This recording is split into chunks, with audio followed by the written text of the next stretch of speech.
दोस्तों, स्वागत है आपका हमारे चैनल ज्ञान लो में। आज हम बात करेंगे इरिगेशन के बारे में। इरिगेशन जो है वो क्या होता है। अब हमें पता है, देखिए, जो हमारा भारत है, हमारी जो कंट्री है इंडिया, वो हमारा जो बेस है खेती के ऊपर, यानी कि आप बोल सकते हैं कि एग्रीकल्चर बेस्ड कंट्री है। यानी कि ज़्यादातर जो आपूर्ति है लोगों को भोजन प्रोवाइड करवाने की, वो एग्रीकल्चर से ही होती है। अब खेती के लिए हमें किस चीज़ की ज़रूरत होती है? उसके लिए हमें ज़रूरत होती है पानी की, जिसको आप वाटर बोलते हैं। तो वाटर की आपको ज़रूरत होती है। अब पानी ये हमें कहाँ से मिलता है?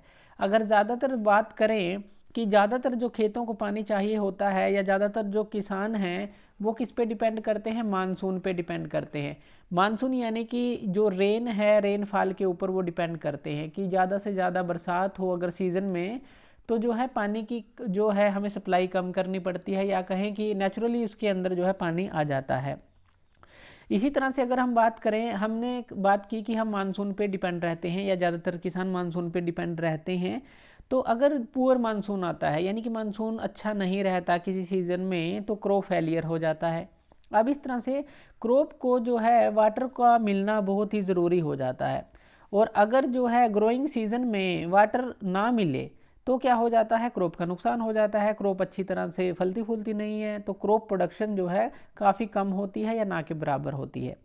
तो इसीलिए जो है काफ़ी जो मेजर्स लिए जाते हैं। एग्रीकल्चरल जो लैंड है वो बढ़ती जा रही है। अब इरिगेशन हमें सारी का करना है, यानी कि सिंचाई सारी की करनी है पानी से। तो उसके लिए कुछ मेजर्स भी लिए जाते हैं, जिससे कि पानी जो है हर एक किसान को मिल सके। और इस तरह के बीज भी बनाए जा रहे हैं, इस तरह की फसलें भी बनाई जा रही हैं जो ड्रोट यानी कि सूखा जहाँ पे पड़ता है, कई बार पानी की कमी हो जाती है, वहाँ पर भी उग सकें।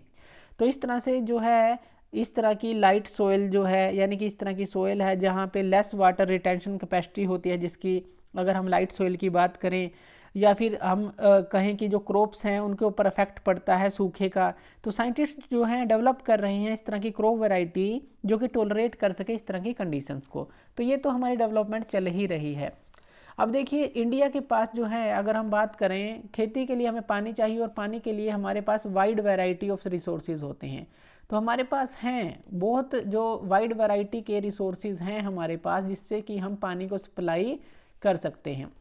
तो वाइड वैरायटी रिसोर्सेज हैं वाटर के। अब उनमें कौन कौन से रिसोर्सेज आ जाते हैं जिनसे हम सिंचाई कर सकते हैं पानी के थ्रू? तो पानी के कौन कौन से रिसोर्सेज आ जाते हैं? तो सबसे पहले बात करते हैं, वो होते हैं हमारे वेल्स, यानी कि जो कुएं होते हैं। कुओं की खुदाई की जाती है, और फिर उनसे जो है पानी निकाला जाता है। कुएं आपने देखा होगा, कुएं जो है उनकी खुदाई की जाती है नीचे, जहाँ कहाँ तक जहाँ पर पानी मिलता है, और फिर इस पानी को पंप की हेल्प से बाहर निकाला जाता है। और इसीलिए जो वेल्स हैं, और इसीलिए जो इसके ऊपर मोटर लगा दी जाती है, तो हम बोलते हैं कि जो ट्यूब वेल हैं, तो वो जो है इस तरह की ट्यूब, और जो वेल जो है ट्यूब डाल दी जाती है, और वहाँ से पाइप डाल दिया जाता है, उसके अंदर जो है सबमर्सिबल पंप को लगाया जाता है, ताकि सारे पानी को बाहर निकाला जा सके। तो इस तरह से नीचे से डीपर स्तर से जो है हम पानी को ऊपर ले सकते हैं। तो इसको इरिगेशन के लिए यूज़ किया जाता है। तो पहला तो जो है वेल्स हैं उसका हम यूज़ करते हैं। दूसरा अगर हम बात करें, वो हम यूज़ करते हैं कैनाल्स का, यानी कि जो हमारी नहरें हैं उनका भी यूज़ किया जाता है। अब जो नहरें हैं, ये जो इनमें के अंदर पानी कहाँ से आता है? ये हमारी रिवर से पानी लेते हैं, या रेन से पानी इनके अंदर आ जाता है।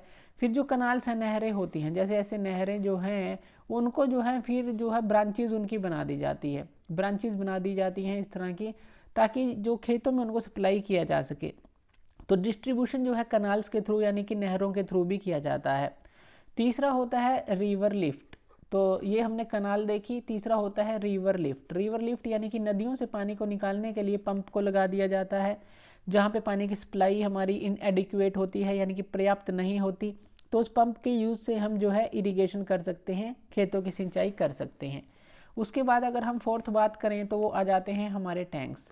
टैंक्स के अंदर ये क्या है, एक टेम्परेरी स्टोरेज रिजर्वायर होते हैं, या कहें कि स्मॉल स्टोरेज रिजर्वायर होते हैं। जैसे कि बरसात आई, आपने जो है एक तरह का तालाब खोद रखा है, या एक तरह का आपने मैकेनिज्म बना रखा है जहाँ पर पानी भर जाता है, फिर आप उसको यूज़ कर लेते हैं। तो इस तरह से जो है, अगर हम बात करें, जो वाटर है उसकी हार्वेस्टिंग बहुत ही ज़रूरी होती है। यानी कि हार्वेस्टिंग मतलब कि जैसे बरसात है, उसके पानी को बर्बाद ना होने देना, उसको इकट्ठा कर लेना। तो हार्वेस्टिंग उसको बोलते हैं, रेन वाटर हार्वेस्टिंग बोलते हैं। तो इसी तरह से चेक डैम्स जो हैं छोटे छोटे बनाए जाते हैं, जहाँ पे पानी को इकट्ठा कर लिया जाता है और ज़रूरत के समय उनको खेतों को सप्लाई कर दिया जाता है। तो इरिगेशन आप समझ गए होंगे कि इरिगेशन क्या होता है। इरिगेशन हमारा होता है खेतों को सिंचाई करना, और उसके लिए जो है डिफरेंट मेथड जो है अपनाए जाते हैं, ट्यूबवेल्स, कैनाल्स या रिवर लिफ्ट या फिर टैंक्स, इस तरह के। तो थैंक यू वीडियो देखने के लिए, और इसी तरह की वीडियोज़ के लिए आप हमारे चैनल ज्ञान लो पे हमें सब्सक्राइब कर सकते हैं। धन्यवाद।